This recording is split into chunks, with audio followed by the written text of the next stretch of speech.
The rain fell softly against the windows of my Beacon Hill townhouse in Boston that October evening, each drop tracing paths down the glass like tears I refused to shed anymore. I sat in my leather armchair, the one Richard bought me 32 years ago when we first moved to Massachusetts Avenue, watching the amber light from the street lamps paint golden patterns across my Persian rug. My fingers trembled slightly as I held the envelope containing documents that would change everything, though at 73, I'd learned that change rarely announces itself with trumpets and fanfare. It creeps in through side doors, wearing the face of necessity. The bruise on my left cheek had faded to a yellowish purple, barely visible now under the carefully applied foundation my neighbor Eleanor had taught me to use. "Nobody needs to see your pain, Margaret," she'd said, her Australian accent making the words sound almost musical. But I could still feel it, that sharp sting of humiliation that went far deeper than skin and bone. My son Thomas had struck me. My own child, the boy I'd carried for 9 months, nursed through countless childhood illnesses, put through Harvard Law School with the money Richard left us. He'd raised his hand against his mother because I'd dared to ask his wife Jessica to stop smoking in my home. I remembered that afternoon with crystalline clarity, every detail etched into my memory like acid on glass. Jessica had been standing on my back porch overlooking the small garden where I still grew Richard's favorite roses, a cigarette dangling from her manicured fingers, ashes falling carelessly onto the wooden planks I just had refinished. The acrid smell of tobacco smoke drifted through the open kitchen door, mixing unpleasantly with the scent of the chicken casserole I'd spent hours preparing for their visit. Thomas and Jessica had flown in from London, where Thomas worked as a managing partner at an international law firm, and I'd been so excited to see them after 6 months apart. "Jessica, dear," I'd said, keeping my voice gentle and measured, "would you mind terribly smoking in the front yard instead? The smoke comes right into the kitchen, and you know I have asthma." It was a reasonable request, or so I'd thought. I'd phrased it politely, even added a smile I didn't quite feel. But Jessica had turned to look at me with those cold blue eyes that had never quite warmed to me in the 5 years she'd been married to my son, and something in her expression told me this wasn't going to end well. "Your asthma?" she'd said, her British accent making the words sound clipped and dismissive. "Margaret, you've been complaining about your health since the day I met you. If the smoke bothers you so much, perhaps you should go inside and close the door." The casual cruelty in her tone had stunned me into momentary silence. This was my home, my sanctuary, the place where Richard and I had built our life together, where I'd raised Thomas, where every photograph on the mantel and every book on the shelves held memories of love and loss and everything in between. What would you do if your own family disrespected you in your own home? Drop a comment below and hit that subscribe button to see how this story unfolds. Your engagement means everything to this channel. Before I could respond, Thomas had appeared in the doorway, his face already twisted with anger. I'd seen that look before, usually reserved for opposing counsel in courtrooms, but never directed at me. "Mother, for God's sake, can't you just leave her alone? We flew all the way from London, and you're already starting with your complaints." His words hit me like physical blows, each one carefully chosen to wound. I'd stood there in my own kitchen, the wooden spoon still in my hand, feeling the ground shift beneath my feet. "Thomas, I'm not complaining," I'd tried to explain, hearing the tremor in my own voice. "I simply asked if she could smoke elsewhere.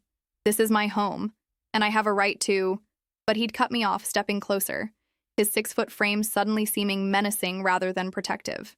"Your home? You mean the home that Dad paid for? The home you've been living in rent-free for the past decade while I've been working 80-hour weeks to support my own family? Maybe you should be a little more grateful, Mother." The unfairness of it had stolen my breath away. Richard had left the house to me, free and clear, in his will. Thomas knew that. The life insurance policy had paid off the mortgage, and my own modest investments provided enough income to maintain it. I'd never asked Thomas for a penny, had in fact helped him financially more times than I could count, including a $50,000 loan for his wedding that he'd never bothered to repay. But pointing that out in that moment seemed petty, small, beneath the dignity I'd tried so hard to maintain. "I think perhaps you both should go," I'd said quietly, setting down the spoon and turning away from them.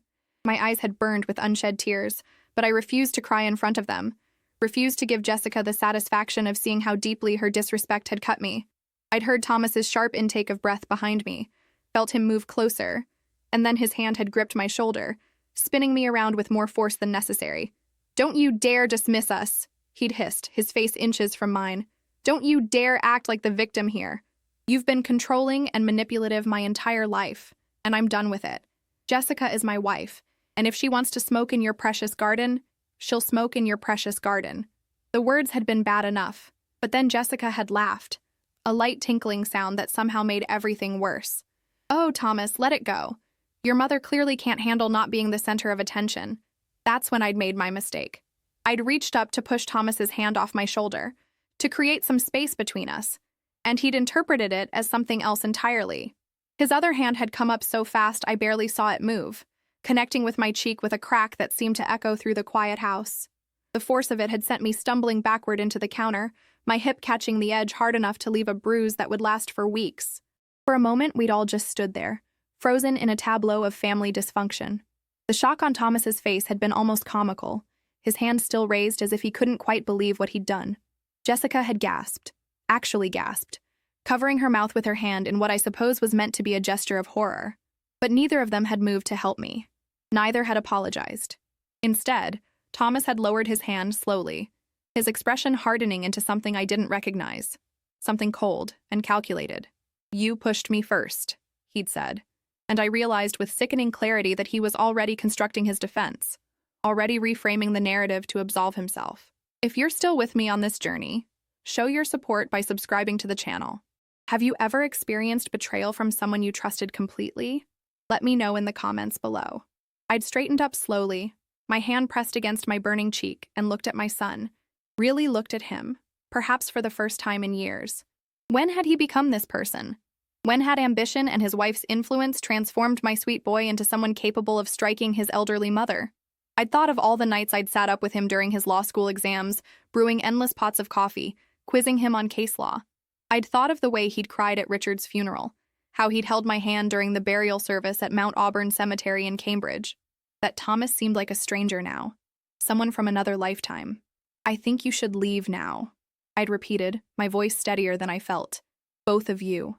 And I don't think you should come back." Thomas's laugh had been harsh, bitter. "Fine, we'll leave. But don't expect us to come running back when you're alone and dying in this mausoleum. You've made your choice, Mother." They'd left within the hour, their rental car pulling away from my townhouse as the autumn sun set over the Charles River in the distance. I'd stood at the window, watching their taillights disappear, and felt something inside me break and reshape itself simultaneously. The days that followed had been strange, floating through my routine in a kind of daze. Eleanor from next door had noticed the bruise immediately when I'd gone out to water my roses 2 days later. She'd been trimming her hydrangeas, her silver hair catching the morning light, and her sharp eyes had missed nothing. "Margaret, what happened to your face?" she'd asked, setting down her pruning shears and coming to the fence that separated our properties. I'd tried to deflect, to make some excuse about walking into a cabinet door in the dark, but Eleanor wasn't having it. "Darling, I've seen enough accidents in my 70 years to know the difference between a door and a fist," she'd said gently, her Australian directness cutting through my carefully constructed defenses. Was it Thomas? The fact that she'd guessed immediately told me she'd probably heard the argument, though she'd been kind enough never to mention it. Boston townhouses were close together, and privacy was often an illusion we maintained for the sake of civility. I'd nodded, feeling tears finally spill over, and Eleanor had come through her garden gate to wrap me in a fierce hug. She'd been the one to suggest I call my attorney, actually.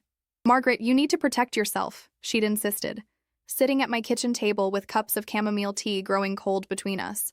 "I'm not saying Thomas will do something worse, but you need to have safeguards in place. And honestly, love, you need to reconsider your estate planning. Do you really want everything you've built to go to someone who would treat you this way?" Her words had planted a seed that grew rapidly in the fertile ground of my hurt and anger. I'd called Robert Whitmore the next morning. Robert had been Richard's attorney and then mine, a distinguished man in his 60s who practiced estate law with the kind of old-fashioned integrity that seemed increasingly rare. His office was in a beautiful brick building on Newbury Street, filled with mahogany furniture and leather-bound law books that smelled of wisdom and tradition. When I'd walked in for my appointment, the bruise still visible despite Eleanor's makeup tutorial, Robert had taken one look at my face and closed his office door behind me. "Margaret," he'd said quietly, gesturing to the leather chair across from his massive desk, "tell me everything." And I had. The words had poured out of me in a torrent, months and years of small slights and casual cruelties that I'd dismissed or justified because Thomas was my son, because family was supposed to be forever.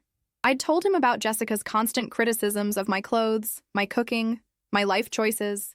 I'd told him about Thomas's increasing coldness, the way he'd stopped calling except when he needed something, The way he'd made me feel like an obligation rather than a mother. Before we continue with what happened next, take a moment to subscribe if you haven't already. This story gets even more intense, and you won't want to miss the ending. What's the most important quality you look for in family relationships? Drop your thoughts below. Robert had listened with the patience of a seasoned professional, taking notes occasionally on a yellow legal pad, his expression growing more concerned as my story unfolded. When I'd finished, he'd been quiet for a long moment, tapping his gold pen against his desk in a rhythmic pattern that Richard used to find annoying. "Margaret," he'd finally said, "I'm going to be very direct with you. What Thomas did constitutes assault, legally speaking. You could press charges if you wanted to, but I'm guessing that's not what you're here for." He'd been right. The thought of taking my son to court, of making our family's dysfunction public, filled me with a deep revulsion. But I did want to protect myself, and more importantly, I wanted to ensure that if something happened to me, my assets went to people and causes that actually deserved them. "I want to change my will," I'd said simply. "I want Thomas removed as my primary beneficiary, and I want to make sure he can't contest whatever I decide." Robert had nodded thoughtfully, pulling out a thick folder from his filing cabinet. "Your current will leaves everything to Thomas with small bequests to various charities. Given recent events, I think we should consider a more comprehensive approach. Tell me, Margaret, if you could leave your estate to anyone or anything, what would bring you the most satisfaction?" It was a question I'd never really considered before. I'd always assumed Thomas would inherit everything, that it was what mothers did, passing their accumulated wealth to the next generation. But why? What had Thomas done to earn it beyond being born? Over the next 2 hours, Robert and I had drafted an entirely new estate plan. My house in Beacon Hill, currently worth approximately $2 million in Boston's inflated real estate market, would go to the Boston Medical Center Foundation to establish a scholarship fund for nursing students from underprivileged backgrounds. Richard had always believed in the power of education to transform lives, and this seemed like a fitting memorial to his values. My investment portfolio, worth another $3 million thanks to careful management over the years, would be split between several charities close to my heart: the American Cancer Society, the local women's shelter, and the Boston Public Library Foundation. There were smaller bequests, too. $50,000 to Eleanor, my loyal friend and neighbor. $25,000 to my cleaning lady Rosa, who'd worked for me faithfully for 15 years and whose daughter was struggling to pay for college. $10,000 each to the children of my late sister Patricia, who died of breast cancer 10 years ago and whose kids had kept in touch more consistently than my own son. And for Thomas? I decided to leave him exactly $1 and a letter explaining why. "Margaret, I have to ask," Robert had said as we finalized the documents. "Are you sure about this? Children can be terrible sometimes, but they're still our children. If Thomas were to apologize, to genuinely make amends, would you reconsider?" It was a fair question, and I'd thought about it carefully before responding. "Robert, I've spent 35 years making excuses for Thomas, justifying his behavior, accepting crumbs of affection when I deserved full meals of love and respect. I'm 73 years old. I don't have time to wait for an apology that may never come. And honestly, even if he did apologize, I'm not sure I could trust it wasn't motivated by money." The will had been finalized, signed, and witnessed within a week. Robert had assured me it was ironclad, carefully constructed to withstand any legal challenge Thomas might mount. The key was the lengthy explanatory memorandum I'd written, detailing specific incidents of Thomas's behavior over the years, including the assault. "If he contests this," Robert had explained, "the court will see clear evidence of estrangement based on his actions, not some whim on your part. You've been very thorough in documenting everything." That had been 3 weeks ago. Since then, I'd lived with a strange sense of peace, knowing that my affairs were in order, that my legacy would reflect my values rather than simply defaulting to biological obligation. I'd started volunteering at the women's shelter on Huntington Avenue, serving meals twice a week and listening to the stories of women who'd escaped abusive situations. Their courage humbled me, made my own problems seem almost trivial by comparison. Yet I recognized something in their eyes, that particular blend of hurt and determination that came from being mistreated by someone who claimed to love you. Your support keeps this channel going. Hit that subscribe button if this story is resonating with you and let me know in the comments. Have you ever had to make a difficult decision about family? How did you handle it? Eleanor had become my closest confidant during this time. We'd started having dinner together several nights a week, taking turns hosting in our respective townhouses. She'd lived a fascinating life, having moved to Boston from Sydney 30 years ago following her husband's job transfer. She'd passed away 5 years ago, leaving her alone but financially comfortable, and she'd channeled her energy into community theater and her extensive garden. "You know what I've learned, Margaret?" she'd said one evening over her excellent lamb roast, "is that family isn't always about blood. It's about who shows up for you when things get hard." She'd been right, of course. Rosa, my cleaning lady, had shown more genuine concern for my well-being than Thomas had in years. When she'd noticed the bruise on that first cleaning day after the incident, she'd immediately offered to stay late, to help me with anything I needed, refusing to accept extra payment for her time. "Mrs. Margaret, you've been so good to my family," she'd said in her accented English, her kind brown eyes full of sympathy. "When my Gabriella needed books for school, you gave them to us. When my husband lost his job, you kept me working even though I know you could clean this house yourself. Let me help you now." The kindness of near strangers had been overwhelming, highlighting by contrast the callousness of my own child. My book club friends, women I'd known for decades through the weekly meetings at the Boston Public Library, had rallied around me when Eleanor had quietly let them know what had happened. They'd never asked intrusive questions, never demanded details I wasn't ready to share, but their support had been palpable in small gestures. Extra long hugs, thoughtful book selections they knew would distract me, invitations to museums and concerts. Thomas, meanwhile, had remained conspicuously silent.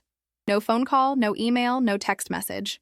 It was as if that afternoon had severed our connection completely, as if 35 years of motherhood had been erased in a single moment of violence. Part of me waited for the apology I knew Robert expected, the tentative reach across the divide. But days turned into weeks, and the silence stretched on, confirming what I'd suspected. Thomas felt he'd done nothing wrong. Or worse, he simply didn't care enough to make it right.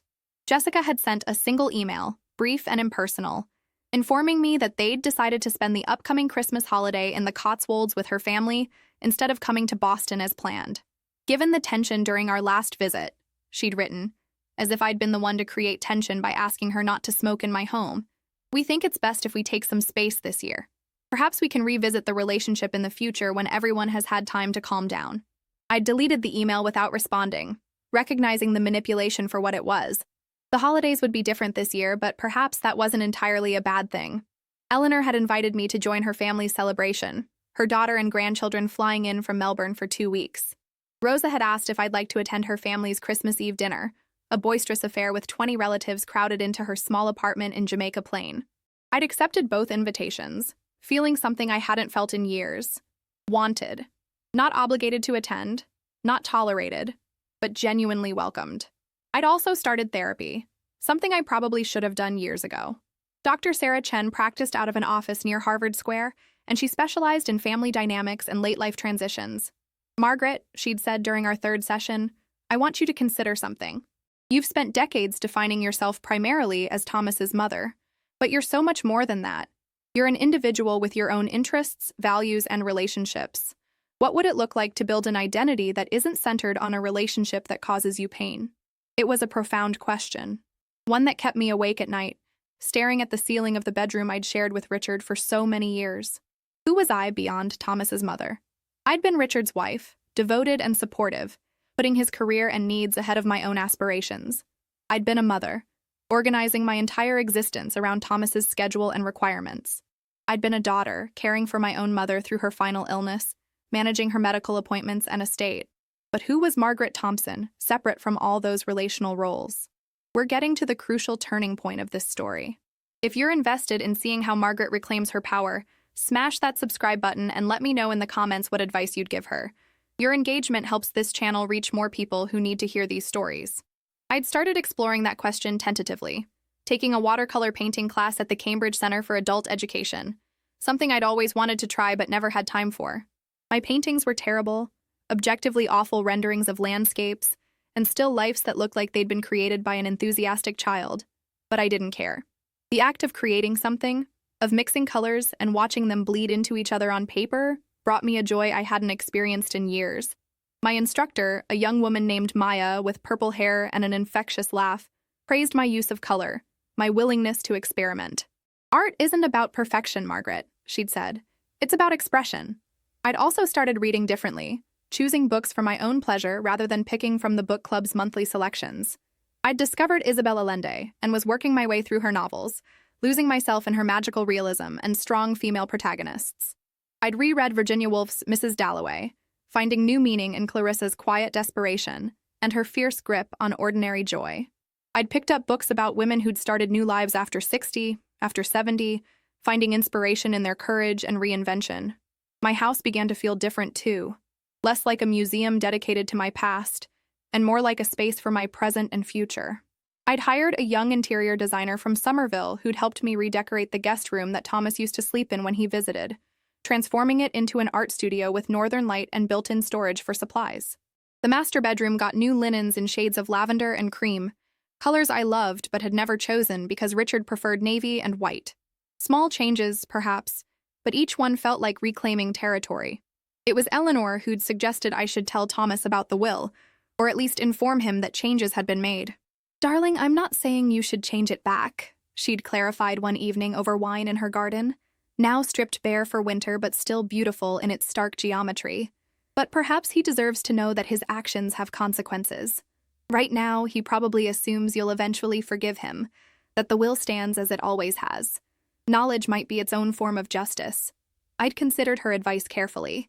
Part of me wanted to keep the will a secret, to let Thomas discover it after my death when it was too late for manipulation or false reconciliation. But another part of me, the part that Dr. Chen was helping me nurture, wanted agency in the situation. I wanted to tell Thomas myself, to see his face when he realized that his inheritance wasn't the given he'd assumed it was. Not out of cruelty, but out of a desire for him to understand, fully and completely, what he'd lost. That's how I'd ended up here, on this rainy October evening, with an envelope containing a letter and a summary of my new estate plan sitting on the side table beside me. I'd called Thomas that morning, a brief conversation that had been stilted and awkward. "I need to discuss something important with you," I'd said, keeping my voice neutral. "Can you fly to Boston this weekend?" There'd been a long pause, filled with the transatlantic static of our connection, before he'd agreed. "I can come Saturday," he'd said, "but I can't stay long.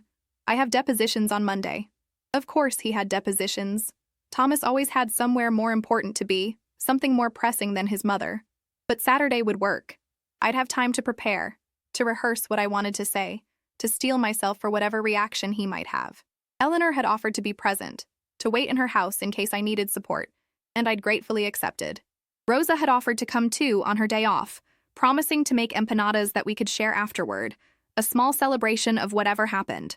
Dr. Chen and I had discussed possible outcomes in our session that week. "Margaret, you need to be prepared for several scenarios," she'd cautioned. "He might apologize, genuinely or not. He might get angry and say hurtful things. He might try to manipulate you into changing your mind. Or he might simply leave. Whatever happens, remember that you're not responsible for his reaction. You're only responsible for being honest about your own needs and boundaries." I'd practiced in front of my mirror, speaking the words I'd written and rewritten dozens of times. "Thomas, I want you to know that I've changed my will.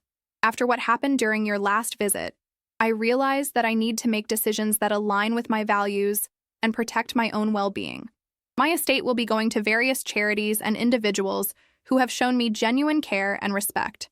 You'll receive $1 and a letter explaining my reasoning." The words felt both too harsh and not harsh enough, simultaneously vindictive and justified. If you're still following Margaret's journey, show your support by subscribing to the channel. Have you ever had to have a difficult conversation with a family member? What gave you the courage to do it? Share your story in the comments. The days leading up to Saturday moved slowly and quickly simultaneously, time behaving strangely as it does when you're anticipating something momentous. I'd cleaned the house obsessively, not because Thomas deserved a clean house, but because having control over my environment gave me a sense of control over the situation. I'd bought fresh flowers for the dining room table, chrysanthemums in deep burgundy and gold that matched the autumn leaves still clinging to the trees on Beacon Street. I'd prepared nothing to eat. This wasn't a social visit, and I wouldn't pretend otherwise. Saturday morning dawned cold and clear, the kind of brilliant November day that makes Boston look like a postcard. I dressed carefully in a navy wool dress and pearls, Richard's pearls that he'd given me for our 20th anniversary. Armor, Eleanor called it, the clothing we wear to feel powerful when we most need strength. My hands were steady as I applied my makeup, covering the last faint traces of the bruise that had finally faded. I looked at myself in the mirror, really looked, and saw a woman I was beginning to recognize and even like, dignified, purposeful. resilient.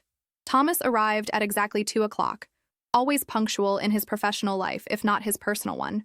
I watched from the window as he paid the taxi driver, his Burberry coat expensive and perfectly tailored, his leather briefcase probably worth more than Rosa earned in a month. He looked up at the house, and I saw something flicker across his face, some emotion I couldn't quite read from this distance. Regret? Apprehension? Or just the impatience of a busy man dealing with an inconvenient obligation? I opened the door before he could ring the bell, not wanting the sound to shatter the careful composure I'd built. "Hello, Thomas," I said, stepping back to let him enter. He walked in, bringing cold air and expensive cologne with him, his eyes scanning the familiar space as if looking for something. "Mother," he replied, his tone formal, distant. "You're looking well." It was such an absurd thing to say, given everything, that I almost laughed, but I simply nodded and gestured toward the living room. We sat across from each other, the coffee table between us forming a physical barrier that reflected the emotional one. I'd placed the envelope prominently on the table, its cream-colored surface standing out against the dark wood. Thomas's eyes fixed on it immediately, and I saw his jaw tighten. "What's this about, Mother?" he asked, that lawyer's directness coming to the fore. Why did I need to fly across the Atlantic for a conversation we could have had on the phone? I took a deep breath, feeling Eleanor's presence next door like a talisman, remembering Dr. Chen's advice about boundaries and self-respect. "Thomas, I want you to know that I've made significant changes to my estate plan. After what happened during your last visit, when you struck me, I realized that I needed to reconsider my assumptions about family, inheritance, and what I owe to the people in my life." The words came out steady and clear, stronger than I'd hoped for. His face went through a rapid series of expressions: surprise, calculation, anger, and finally a kind of cold control. "I see," he said slowly, leaning back in his chair with that posture he adopted in courtrooms, projecting confidence and superiority. "And you thought you'd summon me here to tell me this in person? This feels rather punitive, Mother." His use of my title rather than a name or endearment didn't escape my notice. It never had, really, but I'd chosen not to acknowledge it before. "I thought you deserved to hear it from me directly," I replied, keeping my voice level. "The envelope contains a summary of the new will and a letter explaining my reasoning. Everything I've built, everything your father and I worked for, will be going to charities and individuals who have shown genuine care for me. You'll receive $1, which under Massachusetts law is sufficient to show you weren't accidentally excluded." The legal terminology felt strange on my tongue, but Robert had coached me on what to say. Thomas's careful control slipped then, anger flashing across his features like lightning. "You can't be serious. You're going to give away millions of dollars to strangers because we had one argument?" His voice rose, taking on that aggressive edge I'd heard right before he'd hit me. "Because I lost my temper once in 35 years? This is insane, Mother. You're clearly not thinking rationally." "Don't," I said sharply, surprising both of us with my vehemence. "Don't you dare suggest I'm not in my right mind because I'm making choices you don't like. I'm 73, Thomas, not senile. And it wasn't one argument. It was years of dismissiveness, of treating me like an inconvenience, of allowing your wife to disrespect me in my own home. The violence was simply the final straw. We're at the climax now. If this story is speaking to you, hit that subscribe button and share your thoughts in the comments. Have you ever been gaslit by someone who hurt you? How did you stand your ground?"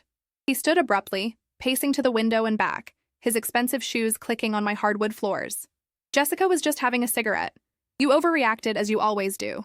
Everything has to be about you, about your comfort, your rules, your feelings. Did you ever consider that maybe, just maybe, you're difficult to be around?" The cruelty of his words was delivered with surgical precision, designed to wound, to make me doubt myself, to shift blame. But I'd prepared for this. Dr. Chen and I had role-played similar accusations, and I'd learned to recognize manipulation for what it was.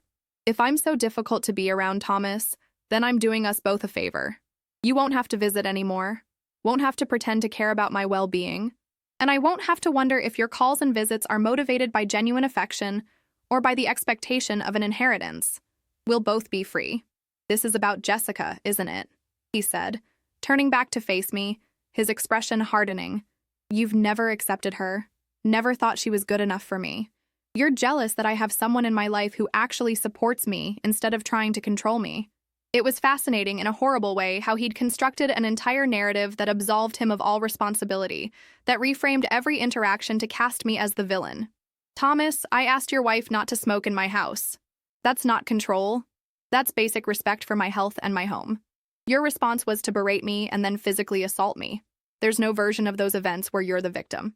I picked up the envelope and held it out to him. This is my final decision. I've thought about it carefully, discussed it with my attorney, and I'm at peace with it. Whether you accept it or not is up to you. He stared at the envelope like it was a snake poised to strike, making no move to take it. If you do this, if you actually go through with this, you'll be alone. No family, no one to take care of you when you're really old and sick. Is that what you want? To die alone, surrounded by strangers? The threat was clear, wrapped in concern but unmistakably meant to frighten me into compliance. I'd rather be alone than be with people who abuse me, I said quietly, finally speaking a truth I'd been avoiding for years. And honestly, Thomas, I have more genuine connection with my friends and neighbors than I've had with you in a long time. Eleanor next door has shown me more kindness in the past month than you've shown me in the past year. Rosa, my cleaning lady, cares more about my well-being than your wife does. I'm not alone. I'm just done accepting scraps of affection from people who should love me unconditionally. Something in my words must have gotten through his defenses, because I saw his face crumple slightly before he caught himself. For just a moment, I saw my son, the boy who'd cried in my arms when his hamster died, who'd held my hand at his father's funeral, who'd once told me I was his best friend. But then the mask returned. That cold, professional expression he wore like armor. Fine, he said flatly. If this is what you want, then fine. But don't call me when you change your mind. Don't expect me to come running back when you realize what you've given up. I won't, I said simply, setting the envelope on the coffee table between us. You should know that this will is ironclad. Robert Whitmore drafted it with care, anticipating any legal challenge you might mount. The document includes detailed records of your behavior, witness statements, medical documentation of my injuries. If you contest it, everything will become public record. I'm telling you this not as a threat, but so you can make an informed decision about how you want to proceed. His laugh was bitter, harsh. Of course you've thought of everything. You always do, don't you? Always 10 steps ahead, always manipulating situations to your advantage. He grabbed the envelope roughly, shoving it into his briefcase without reading it. I should have known this was coming. Dad always said you had an iron will underneath all that demure housewife bullshit. I guess he was right. The vulgarity was meant to shock me, to prove he could rattle my composure. But I just looked at him steadily, this stranger wearing my son's face, and felt something inside me let go. Not my love for him, that couldn't be turned off like a switch, but my need for his love in return. My desperate hope that he might somehow transform into the son I'd always wanted him to be. Your father respected me, I said quietly. He would be deeply ashamed of how you've behaved. That hit home. Thomas flinched visibly, and I saw genuine pain cross his features. He'd worshipped his father, built his entire career path around following in Richard's footsteps. The idea that Richard would disapprove cut deeper than any other accusation I could have made. Don't, he said hoarsely. Don't bring Dad into this. He's not here to defend himself or give his opinion. You're right, I acknowledged. He's not here. But I remember what he valued. Integrity, kindness, standing up for the vulnerable. I remember how he treated me, with respect and partnership as an equal, and I think about what he'd say if he knew you'd raised your hand to me. I think you know too. I stood suddenly exhausted, wanting this encounter to be over. You should go now, Thomas. There's nothing more to say. He stood as well, slinging his briefcase over his shoulder with jerky, angry movements. You'll regret this, Mother. Maybe not today, maybe not tomorrow, but someday you'll realize what a mistake you've made, and I won't be there to help you fix it. He walked toward the door, his footsteps heavy with fury and something that might have been hurt. I followed at a distance, maintaining the space between us. If you've made it this far, you're part of this community. Subscribe to stay connected to stories of courage and transformation. Have you ever had to choose between family and self-respect? Your comment could help someone else facing a similar decision. At the door, he paused, his hand on the knob, not turning back to look at me. For what it's worth, he said, his voice rough. I didn't mean to hit you that hard. I was angry and I lost control. But you were pushing me, questioning my wife, undermining my authority in front of her. What was I supposed to do? It was the closest he'd come to an apology, but even now he couldn't take full responsibility. Couldn't admit wrong without attaching conditions and justifications. You were supposed to be my son, I said softly. You were supposed to love me enough not to hurt me no matter how angry you were. That's what you were supposed to do." He stood there for another moment, rigid and silent, before pulling the door open and walking out into the cold November afternoon. I watched through the window as he got into a waiting taxi, watched it pull away from the curb and disappear down Beacon Street, taking with it any remaining illusions about our relationship. The tears came then, hard and cleansing, tears I'd been holding back throughout the entire encounter. I sank into the armchair by the window, Richard's chair, and let myself cry for the relationship I'd wanted, for the son I'd hoped Thomas would become, for the grandmother I'd never get to be to children he and Jessica might have someday. I cried for lost time and wasted energy, for years spent trying to earn love that should have been freely given. Eleanor came through the connecting gate between our gardens about 20 minutes later, her timing impeccable as always. She let herself in through the kitchen door, something I'd given her permission to do months ago, and came to sit beside me, not speaking, just being present. After my tears had subsided into occasional hiccups, she handed me a tissue and said, "Well, how did it go?"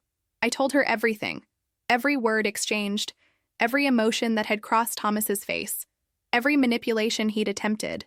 Eleanor listened with the intense focus she brought to everything, occasionally squeezing my hand or making small sounds of support. When I'd finished, she sat back and shook her head. "You know what strikes me, Margaret? You were magnificent.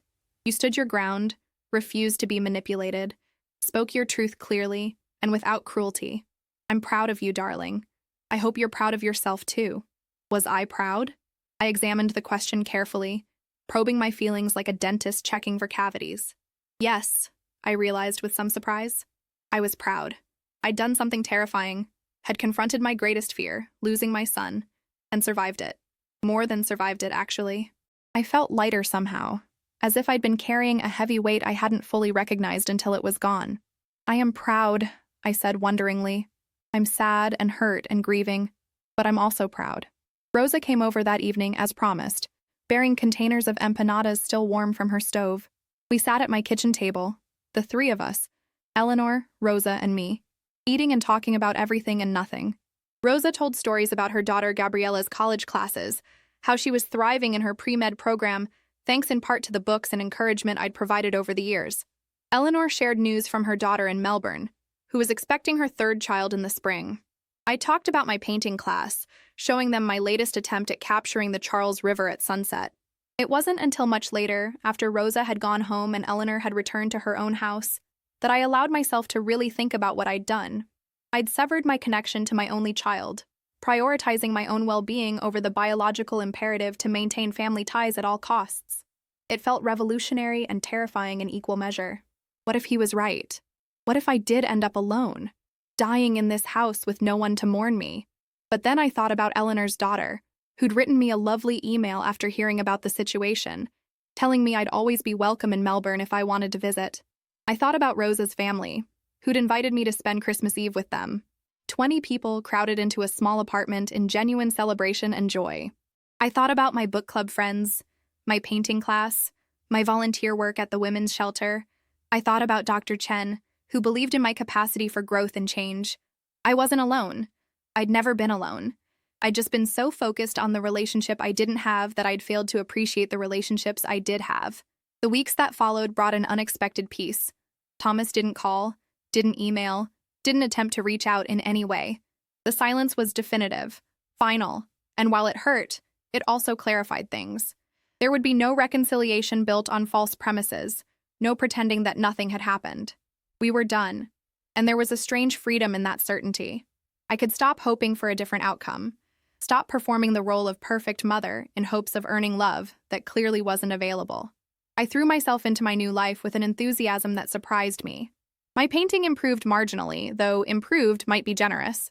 Let's say it became more confidently terrible. I signed up for a creative writing course at the Boston Center for Adult Education, something I'd always wanted to try. My instructor, a published novelist named David, encouraged me to write about my experiences, to transform pain into narrative. I started keeping a journal, filling pages with memories and reflections, slowly constructing a story that made sense of my life. The holidays arrived, bringing their own challenges and unexpected joys. Thanksgiving. I spent with Eleanor and her family, her daughter and son-in-law and grandchildren, filling her townhouse with laughter and chaos.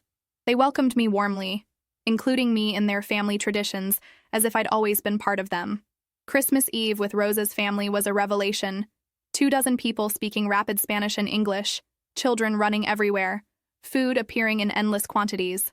They'd made me a special place at the table, presented me with a gift, a beautiful rosary Rosa's mother had brought from Mexico, and treated me with a respect and affection that brought tears to my eyes. We're approaching the end of Margaret's journey, but yours continues. Subscribe to this channel for more stories of resilience and transformation. What lesson from Margaret's story resonates most with you? Share in the comments below. The new year brought changes I couldn't have anticipated. In January, I received a letter forwarded through Robert Whitmore's office. Thomas had gotten married again. Apparently, he and Jessica had divorced quietly sometime in December, and he'd married someone named Clarissa, a fellow attorney he'd met through work. The announcement was formal, impersonal, clearly not expecting a response. I stared at the embossed card for a long time, trying to feel something beyond mild surprise. My son had remarried, and I'd learned about it through legal channels, not a phone call, not even an email. I sent a brief note of congratulation through Robert's office. Nothing effusive, just a simple acknowledgement. Wishing you happiness in your new marriage. I meant it, surprisingly. I wanted Thomas to be happy, even if that happiness didn't include me. His joy and my well-being were no longer inextricably linked, and that realization felt like freedom. In February, I sold Richard's law books, the ones that had lined the shelves of his study for decades. I'd kept them after his death, treating them like sacred relics, but I realized they were just books, just objects taking up space. I donated them to Boston College Law School Library, where they could actually be useful to students rather than gathering dust.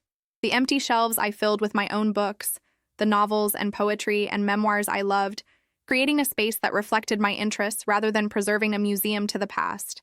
In March, I started planning a trip to Australia with Eleanor, scheduled for the following October. She'd been wanting to visit her family, and I'd never been further west than California. The idea thrilled and terrified me, traveling internationally at my age, being away from home for 3 weeks, navigating foreign airports and customs. But Eleanor brushed off my concerns with characteristic directness. Margaret, you're 73, not 93. You're in excellent health, you've got your wits about you, and you deserve to see the world. Stop making excuses. That spring brought another surprise. A call from Patricia's daughter, my niece Hannah, asking if she could visit. She'd just finished her graduate degree in social work at the University of Melbourne and was moving to Sydney for a job. She wanted to spend a few days in Boston before settling into her new life, wanted to see where her mother had grown up, wanted to connect with family. I welcomed her with open arms, and her week-long visit filled my house with youthful energy and enthusiasm. Hannah reminded me of Patricia, the same warm laugh and thoughtful eyes, the same fierce commitment to helping others. Over dinners and long walks through the public garden, she told me about her work with trauma survivors, her plans for her career, her excitement and nervousness about this new chapter. "Aunt Margaret," she said one evening as we sat watching the swan boats glide across the pond, "my mom always said you were the strongest person she knew. She said you faced everything with grace and dignity. I'm so glad I got to spend this time with you before I leave." Her words meant more to me than she could know. Patricia had seen me that way. My younger sister, who'd always seemed so capable and confident herself, had thought of me as strong. It shifted something in how I saw my own history, made me reconsider narratives I'd accepted without questioning.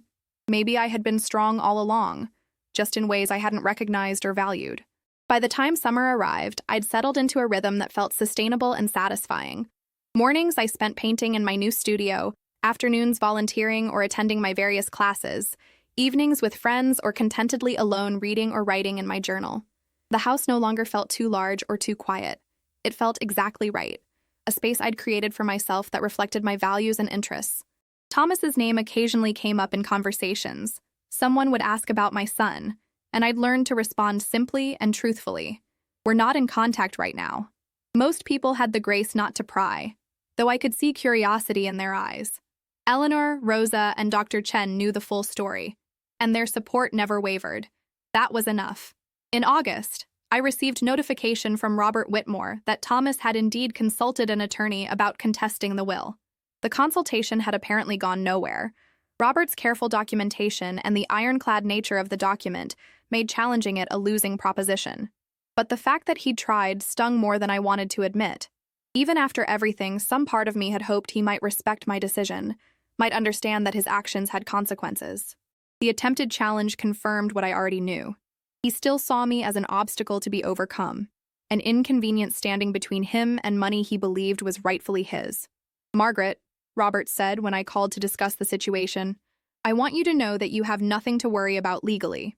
But I also want to check in on how you're feeling emotionally. This must be difficult." His kindness, from someone I'd initially known only professionally, touched me deeply. "I'm all right," I told him honestly, sad but not surprised, and increasingly certain that I made the right choice. If Margaret's story has touched you, resonated with your own experiences, or inspired you to think differently about family and self-worth, please subscribe to this channel.